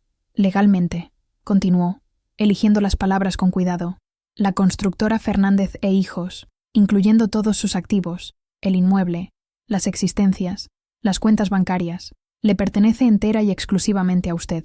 Yo ya lo sabía, pero escucharlo de un abogado, de forma tan categórica, tuvo un impacto abrumador. Era real. No era un error o una interpretación mía. Era la ley. Me dijo que era una formalidad. Murmuré. Pudo haber empezado como una, dijo Mateo, con un tono más duro, pero nunca la deshizo, ya sea por negligencia, por conveniencia fiscal o por arrogancia, pensando que usted nunca lo descubriría o nunca haría nada al respecto. El hecho es que, sobre el papel, ante la ley y el gobierno, usted es la dueña de todo. La paga mensual que él le da no es caridad. Está, en la práctica, usando el dinero de usted para pagarle una pequeña cantidad, mientras disfruta de todo lo demás. La verdad, dicha de forma tan cruda, dolió, Pero era un dolor que limpiaba, que curaba. Era la confirmación de que no estaba loca, de que mi intuición era correcta. El sentimiento de injusticia que cargaba tenía un nombre, y estaba escrito en aquellos papeles. ¿Y qué puedo hacer?, pregunté con la voz temblorosa. Mateo se inclinó hacia adelante. Su expresión ahora era de una solidaridad firme. Doña Lupita, usted puede hacer lo que quiera. La ley está de su lado. La pregunta no es ¿qué puede hacer? La pregunta es ¿qué quiere hacer? Aquella pregunta resonó dentro de mí. Por primera vez en décadas, alguien me preguntaba qué quería yo. Y por primera vez, tenía la oportunidad de decidir. Salí del despacho de Mateo sintiéndome más ligera y, al mismo tiempo, cargando un peso mayor. La confirmación legal de mi posición era un arma poderosa, pero también una responsabilidad aterradora. ¿Qué quería hacer? La pregunta de Mateo martilleaba en mi cabeza. Una parte de mí, la parte herida y humillada, quería una venganza dramática. Quería llegar a la tienda, delante de todos los empleados, y declarar que yo era la dueña. Quería expulsar a Miguel y a Sofía de aquella casa lujosa, verlos perderlo todo, hacerles sentir el desamparo que yo había sentido. Pero ese pensamiento, aunque momentáneamente satisfactorio, dejaba un sabor amargo en la boca. Yo no era como Miguel. No encontraba placer en menospreciar a los demás. No quería destruir a mi hijo. Quería que aprendiera. Pasé el fin de semana en profunda reflexión. Caminé por las calles de Oaxaca. Me senté en bancos de la plaza observando a las familias. Fui a la iglesia y encendí una vela. Intenté separar a la madre de la mujer. La madre quería perdonar. Quería la paz en la familia a cualquier coste. Pero la mujer, Guadalupe, exigía respeto. Exigía justicia. El lunes volví al despacho de Mateo. Tenía mi respuesta. No quiero arruinarlo, Mateo, dije, nada más sentarme. Sigue siendo mi hijo, y tengo nietos que no tienen la culpa de nada. Pero no puedo permitir que las cosas sigan como están. No quiero su dinero. Quiero lo que es mío por derecho. Y sobre todo, quiero que me devuelvan el respeto. Mateo asintió, como si esperara esa respuesta. Comprendo perfectamente, doña Lupita. Entonces, nuestro objetivo no es el castigo, sino la rectificación. Necesitamos un plan que restablezca su autoridad y su control, de una forma que sea legalmente inatacable y que le dé la dignidad que merece. Pasamos las horas siguientes trazando una estrategia. Mateo era metódico y claro. Me explicó cada paso, cada posibilidad, cada riesgo. El primer paso, dijo, no sería una acción judicial, sería un acercamiento formal, pero todavía en el terreno personal. Vamos a darle la oportunidad de hacer lo correcto, explicó Mateo. Redactaré una notificación extrajudicial en mi nombre, como su representante legal. En ella, expondremos la situación de forma clara. La empresa está a su nombre, y usted desea regularizar la administración y el acceso a las finanzas. Lo invitaremos a una reunión, aquí en mi despacho, para discutir una transición amistosa. Se va a enfurecer, predije. Probablemente, coincidió Mateo. Su reacción nos dirá mucho sobre cómo debemos proceder. Si es razonable, podemos llegar a un acuerdo. Él puede convertirse en un gerente contratado, con un salario justo, mientras usted asume el control financiero como propietaria. Si reacciona con arrogancia y se niega a cooperar, bueno, entonces tendremos que pasar al paso 2. El paso 2 era más drástico. Implicaba usar mis derechos legales como propietaria para tomar el control de las cuentas bancarias de la empresa, cambiar a los administradores y, si fuera necesario, iniciar un proceso para destituirlo de la gestión del negocio. Era la opción nuclear, la que esperaba evitar. ¿Y qué hay de la casa?, pregunté. ¿La casa donde vive? Mateo frunció el ceño, consultando los extractos bancarios que Miguel me había dado una vez para una declaración de impuestos. Por lo que veo aquí, la casa fue comprada a nombre personal de él y de Sofía, pero los pagos de la hipoteca, por lo que parece, salen de la cuenta de la empresa. Si demostramos eso, podemos argumentar que usó indebidamente fondos de la empresa para beneficio personal. Eso nos da una enorme ventaja. Cada palabra de Mateo era como una puntada que se añadía a mi plan. Un bordado complejo, que exigiría paciencia y precisión. No era un plan de venganza, sino un plan de restauración. No le estaba quitando nada. Estaba reclamando lo que siempre había sido mío. ¿Está de acuerdo con este primer paso, doña Lupita? ¿Enviar la notificación? Respiré hondo. Era el momento de la decisión. El camino de vuelta, el de la paciencia y el silencio, estaba cerrado para siempre. Ante mí Había un camino incierto y difícil, pero era mi camino. Sí, Mateo, dije, con voz firme. Envié la notificación. La semana que siguió al envío de la notificación fue una de las más largas de mi vida. Vivía en un estado de ansiedad constante, sobresaltándome cada vez que sonaba el teléfono, cada coche que pasaba más despacio frente a mi casa. Sabía que la carta, con el membrete del despacho de abogados de Mateo, llegaría a la tienda de Miguel como una pequeña bomba, solo que no sabía cuál sería la dimensión de la explosión. Mateo me había llamado para avisarme de que la notificación se había enviado por correo certificado, con acuse de recibo. Él sabría exactamente cuándo la recibiera Miguel. A partir de ese momento, doña Lupita, esté preparada, me advirtió. Intenté mantener mi rutina. Regaba mis plantas, iba al mercado, cosía un poco, pero mi mente no estaba allí. Ensayaba conversaciones, imaginaba los gritos de Miguel, su incredulidad, su rabia, imaginaba lo que diría Sofía, cómo reaccionarían mis otros hijos. El jueves por la tarde, Mateo llamó. Doña Lupita, el acuse de recibo acaba de llegar. Firmó la recepción hace una hora. Se me heló el estómago. La bomba había sido entregada. Ahora, solo quedaba esperar. La espera no fue larga. Al anochecer, oí el chirrido de neumáticos de un coche frenando bruscamente frente a mi casa. No necesitaba mirar por la ventana para saber quién era. La forma en que la puerta del coche se cerró de un portazo, cómo los pasos pesados y rápidos sonaron en la acera. Era la furia de Miguel en forma de sonido. No llamó a la puerta. La aporreó. 3 golpes secos y violentos que hicieron temblar los cristales de la ventana. Respiré hondo, pidiendo a todas las fuerzas que me dieran calma. Caminé lentamente hasta la puerta, giré la llave y la abrí. Miguel estaba de pie en mi porche, con el rostro rojo, una vena palpitando en su frente. Sostenía la carta arrugada en la mano. Por un instante, pareció sin palabras, solo fulminándome con la mirada. «¿Qué payasada es esta, mamá?», escupió finalmente las palabras, agitando el papel. «¿Qué demonios de abogado es este? ¿Qué has estado haciendo a mis espaldas?». Me mantuve en el umbral de la puerta, sin invitarlo a entrar. Creé una barrera física, un pequeño espacio que era solo mío. No es una payasada, Miguel. Es una notificación formal, y no he hecho nada a tus espaldas. Lo he hecho por mi bien, por mi futuro. ¿Tu futuro? ¿De qué estás hablando? ¿Te has vuelto senil? Alguien te está llenando la cabeza de tonterías para sacarme dinero. Nadie me está llenando la cabeza, y nadie quiere sacarte tu dinero, dije, con mi voz sorprendentemente calmada. Su rabia, en lugar de intimidarme, me dio una extraña sensación de claridad. Solo quiero hablar sobre la tienda, sobre nuestra situación. El abogado sugirió una reunión, para resolverlo todo como una familia. ¿Familia? ¿Metes a un abogado de por medio y a eso lo llamas familia? Después de todo lo que he hecho por ti, yo te mantengo, te doy una vida cómoda, ¿y así es como me lo agradeces? ¿Intentando demandarme? La palabra mantengo me golpeó como un látigo. Era la misma lógica de la cena de Nochebuena, la misma narrativa en la que él era el benefactor y yo, la beneficiaria ingrata. Tú no me mantienes, Miguel, dije, y la verdad de aquellas palabras me dio una fuerza inmensa. La tienda se mantiene a sí misma, y la tienda, legalmente, es mía. ¿Lo has olvidado? Su furia vaciló por un segundo, reemplazada por un destello de pánico en sus ojos. No esperaba que yo lo supiera, que tuviera el valor de decirlo en voz alta. Eso es un detalle técnico, un trozo de papel viejo. Tú sabes que la tienda es mía. Fui yo quien la construyó con mi sudor. La construiste con mi dinero, repliqué, con la voz aún baja pero cortante. El dinero del terreno de mi padre, el único bien que tenía en el mundo. ¿Lo recuerdas? Se quedó en silencio. La mención del terreno era un argumento que no podía refutar. Me miró fijamente, la rabia dando paso a una expresión de desprecio.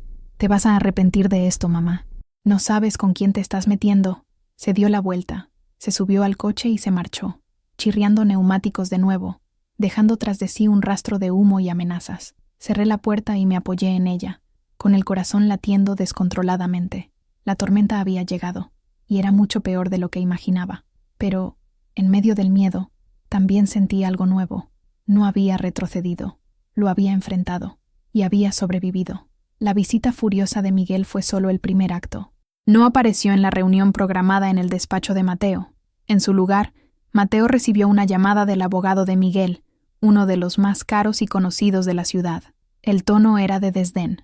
El abogado de Miguel trató nuestra notificación como un intento oportunista, y sin fundamento de una anciana mal aconsejada. Se negaban a discutir el asunto, afirmando que la propiedad de facto de la empresa pertenecía a Miguel y que cualquier intento de interferencia sería combatido con todo el rigor de la ley. Mateo me contó la conversación, con la voz calmada, pero con una nota de frustración. Están apostando por el desgaste, doña Lupita. Creen que usted se asustará y desistirá. Es una táctica de intimidación. La intimidación no vino solo por el canal legal. Empezó a extenderse por la familia. Miguel llamó a Rafael y a Elena, contando una versión distorsionada de la historia. Para Rafael, que trabajaba para él, la amenaza fue velada. Es una pena que nuestra madre esté causando estos problemas. Espero que esto no afecte a la estabilidad de la empresa, ni de los empleos. Rafael me llamó, afligido. Mamá, ¿qué está pasando? Miguel dice que quieres quitarle la tienda, que quieres dejarlo en la calle. La gente en el trabajo ya está comentando. Estoy en una posición imposible. No quiero quitarle nada a nadie, Rafael. Quiero lo que es mío. Y quiero respeto, le expliqué, pacientemente por enésima vez. Con Elena, el enfoque de Miguel fue diferente. Intentó el chantaje emocional. Tienes que hablar con mamá. No está bien de la cabeza. Ese abogado la está manipulando. Va a destruir a nuestra familia por una fantasía. Elena, afortunadamente, estaba de mi lado. La única persona que está destruyendo esta familia eres tú, Miguel, con tu arrogancia y tu desvergüenza, respondió, antes de colgarle el teléfono. La presión aumentaba. Vecinos que antes me saludaban con una sonrisa, ahora cruzaban la calle para no hablar conmigo. Los rumores se extendieron por nuestra pequeña comunidad como un incendio. Lupita se ha vuelto loca. Lupita está intentando extorsionar a su propio hijo. Lupita, la ingrata. Sofía también entró en juego. No me llamó directamente. En su lugar, empezó a publicar fotos en las redes sociales. Fotos de su familia perfecta, de sus hijos preciosos, con leyendas sobre la importancia de la lealtad familiar y el horror de la ingratitud. Eran mensajes cifrados, pero todos sabían a quién iban dirigidos. Me sentía aislada, juzgada. Hubo noches en que la duda me asaltó. ¿Estaba haciendo lo correcto? ¿Valía la pena pasar por todo aquello? Destruir la paz, aunque fuera una paz falsa, para luchar por un principio. En esos momentos de debilidad, cogía la carpeta azul, releía los documentos, releía mi nombre allí, escrito tantas veces, y recordaba la cena de Nochebuena, recordaba la palabra carga, y mi resolución se solidificaba de nuevo. Aquello no era por dinero, era por mi identidad, era por negarme a ser borrada de mi propia historia. Mateo me aconsejó tener paciencia. Su arrogancia es nuestra mejor arma, doña Lupita. Está cometiendo errores, la está subestimando y está creando un historial de mala fe que será muy útil si necesitamos ir a juicio. Déjelo gritar. Nosotros seguiremos actuando con calma y con la ley de nuestro lado. Seguí su consejo. No respondí a las provocaciones. No me justifiqué ante los vecinos. Solo esperé. Miguel creía que estaba ganando, que su táctica de tierra quemada me haría retroceder. No entendía que mi paciencia no era debilidad. Era la misma paciencia que había aprendido frente a la máquina de coser, la paciencia de quien sabe que, puntada a puntada, con el hilo y la aguja correctos, hasta la tela más resistente, puede ser moldeada a su voluntad. Él estaba haciendo mucho ruido, pero era yo quien sostenía la aguja. En medio de la tormenta de rumores y la presión psicológica orquestada por Miguel, encontré un puerto seguro inesperado. Elena, mi hija, se convirtió en mi mayor aliada, mi general en el campo de batalla familiar. Desde la infancia, Elena había vivido a la sombra de Miguel. Él era el hijo prometedor, el ingeniero brillante. Ella, la hija tranquila, la profesora dedicada. Miguel exigía atención. Elena ofrecía cuidado. Mientras yo invertía mis sueños y recursos en Miguel, Elena seguía su camino de forma discreta, sin pedir nada, pero observándolo todo. Y ella veía lo que yo, en mi ceguera maternal, me negaba a ver. La creciente soberbia de su hermano, su capacidad para usar a las personas para alcanzar sus objetivos. La noche que Rafael me llamó, angustiado por las amenazas de Miguel, Elena apareció en mi puerta. Traía una olla de sopa caliente y una expresión de guerrera. «No voy a dejar que te haga esto, mamá», dijo, sentándose a la mesa de la cocina. «Ni a ti, ni a Rafa. Está usando el trabajo de nuestro hermano para chantajearnos. Eso es bajo, incluso para él. No sé qué hacer, hija mía. Siento que estoy destruyendo la familia».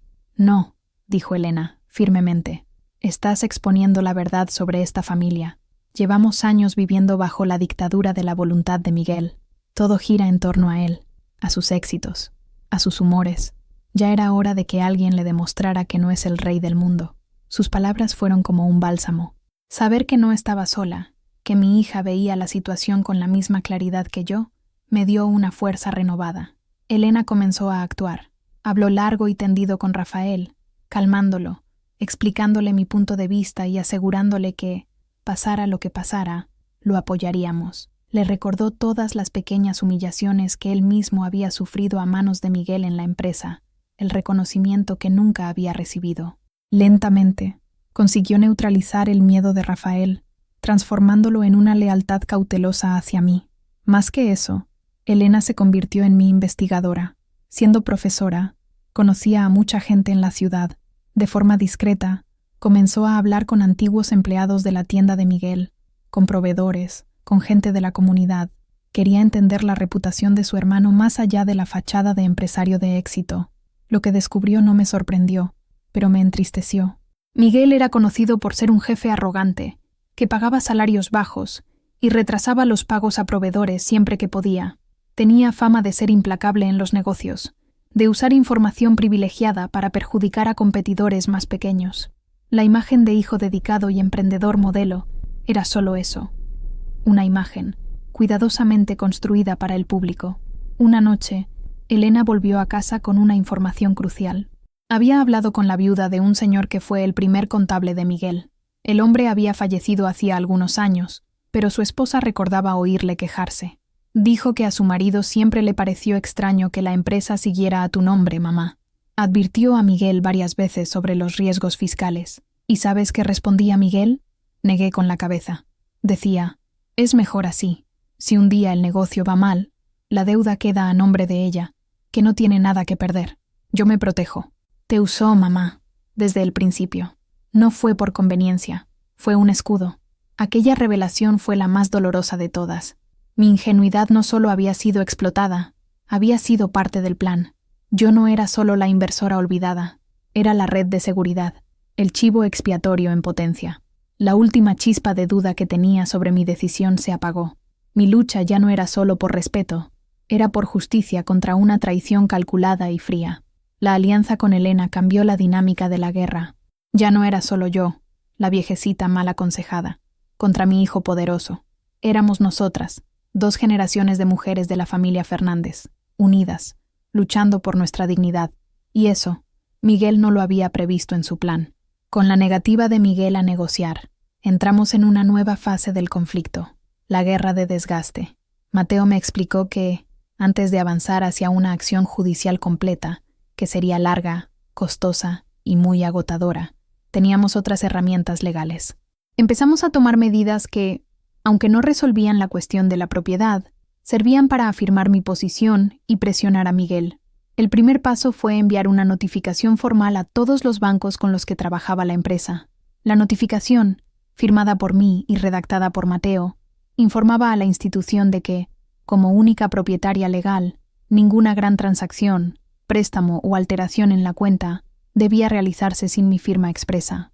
Legalmente, no podían bloquear las operaciones del día a día de la empresa, pero creaba un obstáculo burocrático y una alerta roja para los gerentes. La reacción de Miguel fue inmediata. Intentó hacer una gran transferencia para pagar a un proveedor y fue bloqueado. Me llamó, a gritos, acusándome de sabotear su negocio. «Vas a llevar la empresa a la quiebra con estas infantilidades tuyas», berreó por teléfono. «No estoy saboteando nada, Miguel. Solo estoy protegiendo lo que es mío», respondí con la calma que ahora se había convertido en mi armadura. El siguiente paso fue aún más audaz. Mateo descubrió que la licencia de funcionamiento de la tienda debía renovarse anualmente en el ayuntamiento, y, por supuesto, la firma necesaria era la del propietario registrado, la mía. Cuando llegó la solicitud de renovación, simplemente no respondimos. Eso causó pánico. Una tienda de su tamaño operando sin licencia era un riesgo enorme, sujeta a multas cuantiosas e incluso a una orden de cierre. Fue la primera vez que vi un miedo real en los ojos de Miguel. Apareció en mi casa, no con rabia, sino con una súplica disfrazada de irritación. «Mamá, por favor, firma el papel del ayuntamiento. Esto es serio. Podemos perderlo todo. Lo firmaré, Miguel. Firmaré todo lo que sea necesario. En cuanto nos sentemos a hablar, como personas civilizadas, sobre el futuro de la empresa, mi propuesta de reunión sigue en pie. Se fue frustrado, dando un portazo. Su arrogancia no le permitía ceder, pero la realidad de los negocios lo presionaba. Esos meses fueron como una larga travesía por el desierto. Vivía bajo una tensión constante. La comunidad seguía dividida. Algunos, al ver mi persistencia y la furia de Miguel, comenzaron a cuestionar su versión. Otros me condenaban abiertamente. Dejé de ir a ciertos lugares para evitar las miradas y los cuchicheos. Elena era mi escudo, haciendo las compras, resolviendo cosas en la calle, protegiéndome del juicio ajeno. Financieramente, la situación también se tensó. Como represalia, Miguel me cortó la paga mensual. Creyó que al cortarme el sustento me forzaría a ceder. No sabía que la vieja costurera todavía sabía cómo sobrevivir. Volví a mi máquina de coser a tiempo completo. Mis antiguas clientas, al saber de la situación, me apoyaron. Los encargos aumentaron. Mujeres del vecindario, que conocían mi historia, se aseguraban de traerme trabajo. «Estamos con usted, doña Lupita», decían.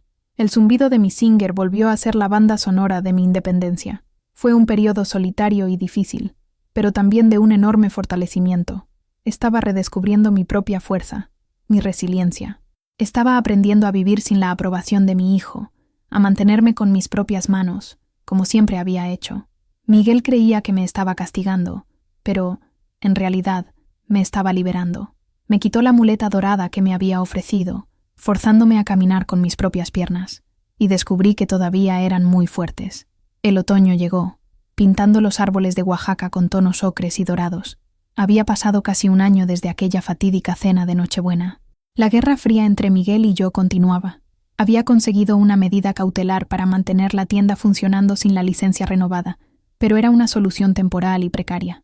Los bancos seguían poniéndole dificultades. Su reputación en el mundo de los negocios estaba dañada.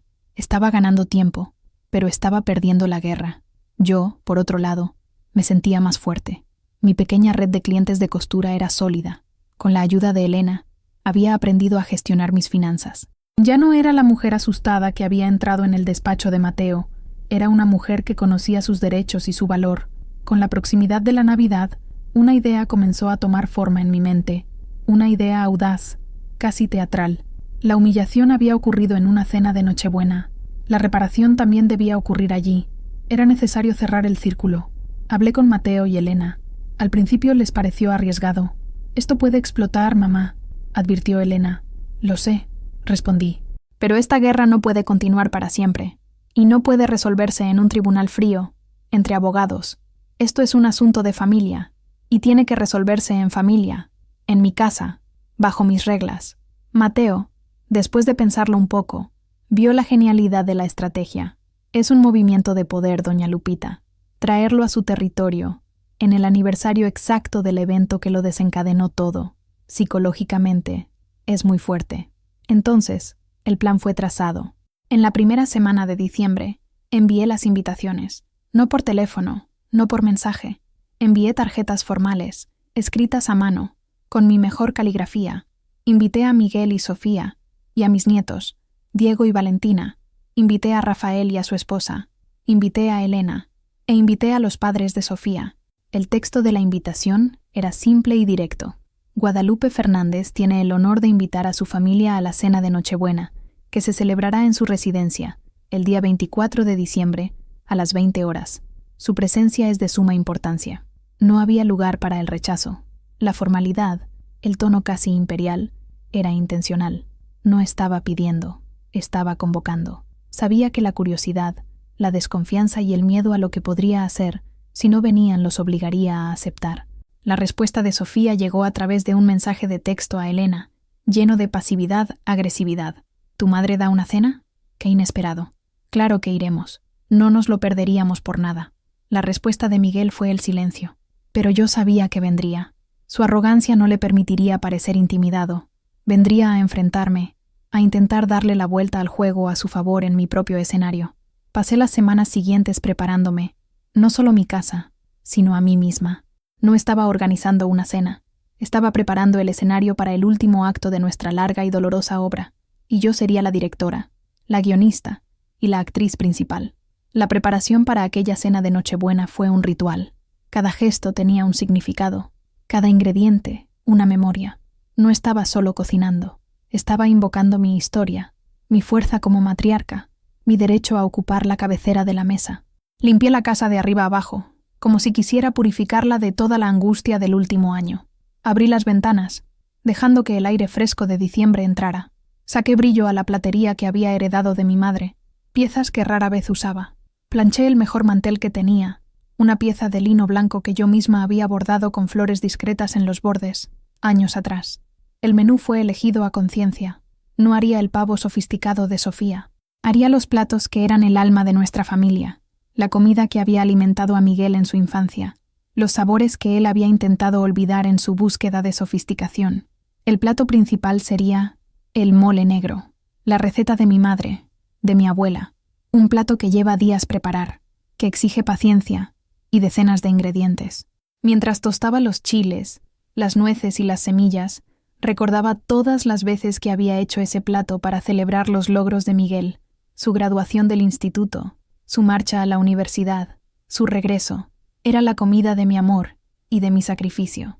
Hice también tamales, envolviendo cada uno en la hoja de maíz con el cuidado de quien envuelve un regalo. Preparé una ensalada de nopalitos frescos, sencilla y terrenal. Y para el postre, un flan de caramelo, la receta que más le gustaba a Miguel de niño, la que pedía en todos sus cumpleaños. Elena me ayudó en todo. No hizo muchas preguntas, simplemente sintió la solemnidad del momento. Mientras cocinábamos juntas, codo con codo, sentía la fuerza de nuestro linaje femenino, de las mujeres de mi familia que, durante siglos, habían expresado amor, poder y resistencia a través de la comida. En la tarde del día 24, con la casa oliendo a chile, chocolate y canela, empecé a arreglarme. No elegí un vestido sencillo y discreto. Elegí un vestido que yo misma había hecho para la ocasión, de terciopelo azul oscuro, de corte simple pero elegante. Recogí mi pelo canoso en un moño firme y me puse los pendientes de perlas que fueron de mi madre, los únicos que no vendí. Al mirarme en el espejo, no vi a una ancianita frágil. Vi a Guadalupe Fernández. Vi a una reina en su castillo, lista para recibir a su corte. Puse la mesa. Coloqué los mejores platos, los cubiertos pulidos, las copas de cristal. En mi lugar, en la cabecera, no puse solo un plato. A su lado, de forma discreta pero visible, coloqué la carpeta azul de Mateo, que contenía las copias de los documentos de la empresa. Se quedaría allí, como una invitada silenciosa, una testigo de todo lo que estaba a punto de suceder. Cuando las luces del comedor se encendieron y la mesa puesta brillaba bajo su luz, supe que estaba lista. El escenario estaba montado. El banquete de la verdad estaba servido. Ahora, solo quedaba esperar a que llegaran los invitados para su ajuste de cuentas. A las 8 en punto, oí el sonido del primer coche. Eran Rafael y su esposa, Ana. Rafael parecía un animal asustado, con los ojos yendo de mí a la mesa puesta, intentando descifrar el ambiente. Ana, siempre amable, me abrazó y elogió la casa. «Está todo tan bonito, doña Lupita». Poco después, llegó Elena, calmada y serena, mi roca. Me dedicó una mirada de ánimo y se sentó, asumiendo su papel de coanfitriona silenciosa. La tensión aumentó cuando el coche caro de Miguel aparcó. La puerta se abrió y bajaron Miguel, Sofía y los padres de ella. Parecían un bloque monolítico de desaprobación. Miguel llevaba un traje sin corbata, intentando parecer informal, pero su mandíbula estaba tensa. Sofía llevaba un vestido negro, elegante y fúnebre. Sus padres, dos figuras rígidas, me saludaron con un frío asentimiento de cabeza. «Mamá», dijo Miguel, en tono formal, «estamos aquí». «Lo sé, hijo mío. Bienvenidos a mi casa. Por favor, siéntense».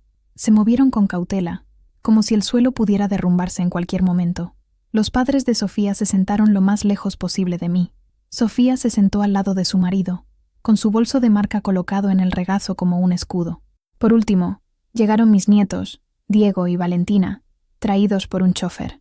Entraron con la cabeza gacha, los móviles en las manos, visiblemente incómodos. Valentina, la más joven, me dio un beso rápido en la mejilla, pero Diego solo murmuró un «Hola, vuela», y se hundió en su silla. La distancia que sus padres habían creado entre nosotros era palpable. El comedor estaba lleno, pero el silencio era pesado. Serví un aperitivo, un ponche de frutas sin alcohol, y nadie se atrevió a rechazarlo. Las conversaciones eran forzadas y monosilábicas. Rafael intentaba hablar de fútbol. Elena preguntaba por el colegio de sus sobrinos. Miguel y Sofía respondían con frases cortas, con los ojos siempre vigilándome, esperando mi próximo movimiento. Observaba la escena desde mi cabecera. Era como ver una pintura, cada personaje en su lugar, sus expresiones revelando más que sus palabras. La arrogancia nerviosa de Miguel, la hostilidad disfrazada de Sofía, el miedo de Rafael, la lealtad de Elena, la indiferencia de mis nietos, la desaprobación de los padres de Sofía. Era mi familia, en toda su belleza y disfunción. Serví la cena, puse las fuentes humeantes en la mesa. El aroma del mole, de los tamales, llenó la sala. Vi una chispa de sorpresa en los ojos de Miguel cuando reconoció los platos de su infancia. Por un momento, su máscara de empresario cayó, y vi a mi niño. Pero fue solo un instante. Comimos en un silencio casi completo, roto solo por el tintineo de los cubiertos.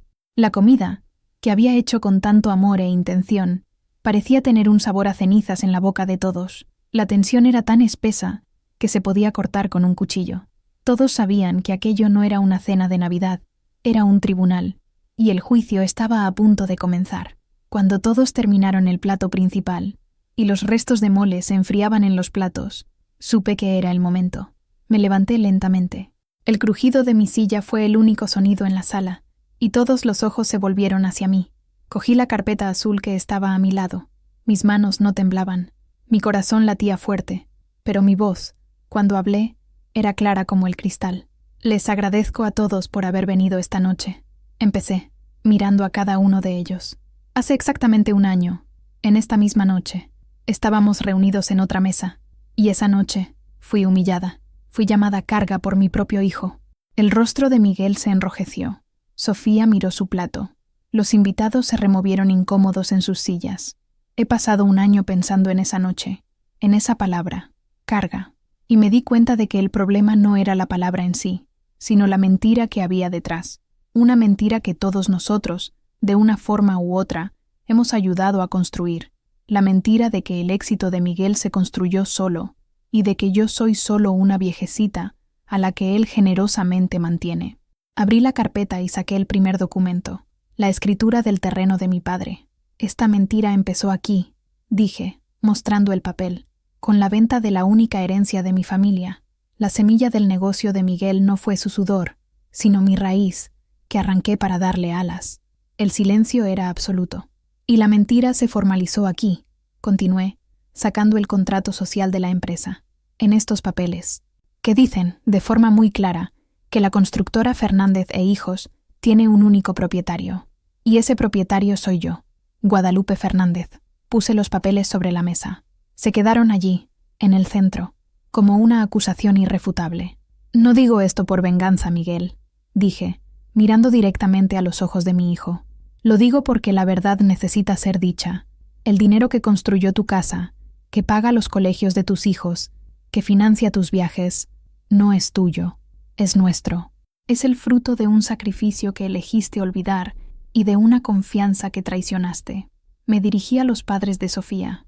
Señor y señora Rivera, sé que se preocupan por el futuro de su hija y de sus nietos, pero su comodidad está construida sobre una base de deshonestidad. Es importante que lo sepan. Miré a mis nietos. Diego, Valentina, los quiero, pero su padre les ha enseñado una lección equivocada sobre el valor de las personas, especialmente de los mayores. Espero que hoy aprendan otra lección. La dignidad no tiene precio, y la verdad siempre encuentra su camino. La voz de Miguel finalmente explotó, llena de furia y pánico. Esto es un disparate.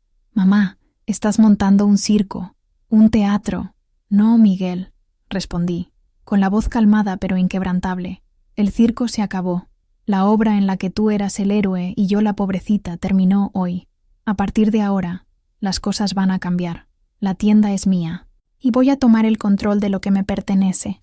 Anuncié mis condiciones, que Mateo y yo habíamos preparado meticulosamente. Tendrás una elección, Miguel. Opción 1. Puedes seguir gestionando la tienda, pero como empleado mío, con un contrato, un salario justo y rindiéndome cuentas mensuales a mí y a un nuevo contable que yo contrataré. Opción 2. Puedes negarte, y en ese caso, yo asumiré la gestión directa de la empresa con la ayuda de Rafael y Elena, y tú estarás fuera. La elección es tuya. La sala quedó en silencio. Sofía miraba a Miguel, con el rostro pálido por la conmoción. Rafael me miraba con admiración. Elena, con una pequeña sonrisa de triunfo.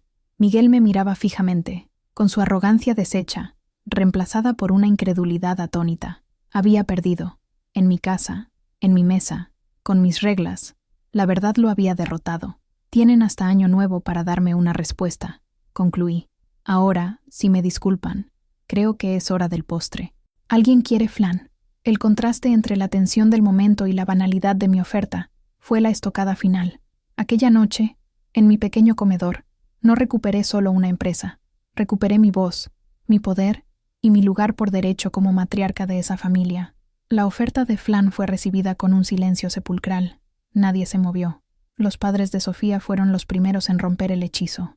Se levantaron rígidamente, murmuraron una excusa sobre que era tarde y se fueron sin despedirse, llevándose con ellos a Sofía, que parecía estar en estado de shock. No miró a Miguel.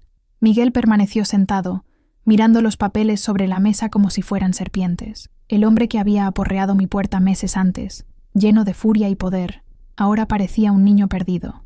Su armadura de arrogancia había sido pulverizada, y lo que quedaba era un hombre vulnerable y derrotado.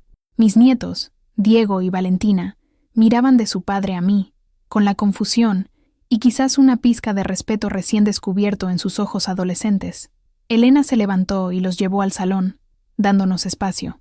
Rafael, que había pasado toda la cena tenso, relajó los hombros por primera vez, me miró y asintió con la cabeza, un gesto de apoyo silencioso y profundo. Finalmente, me quedé a solas con Miguel en el comedor.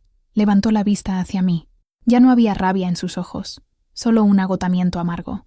¿Por qué, mamá?, preguntó con la voz ronca. ¿Por qué hacerlo de esta manera? ¿Delante de todos?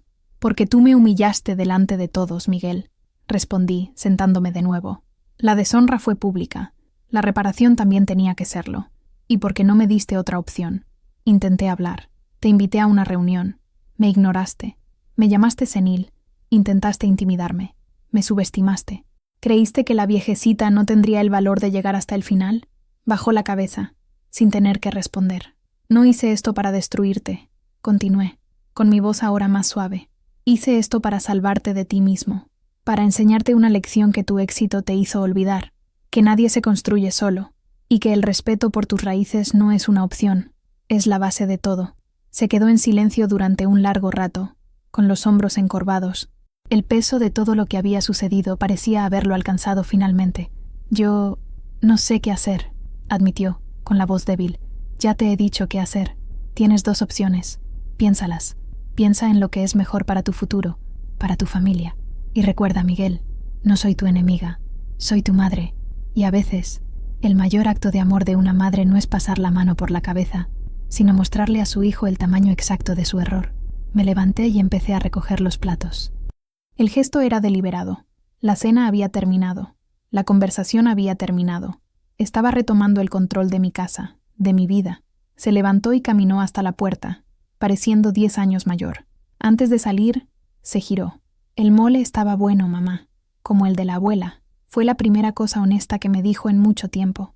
Quizás, solo quizás, había esperanza. En la semana entre Navidad y Año Nuevo, mi casa se convirtió en un centro de mando. Mateo vino varias veces para preparar los próximos pasos legales.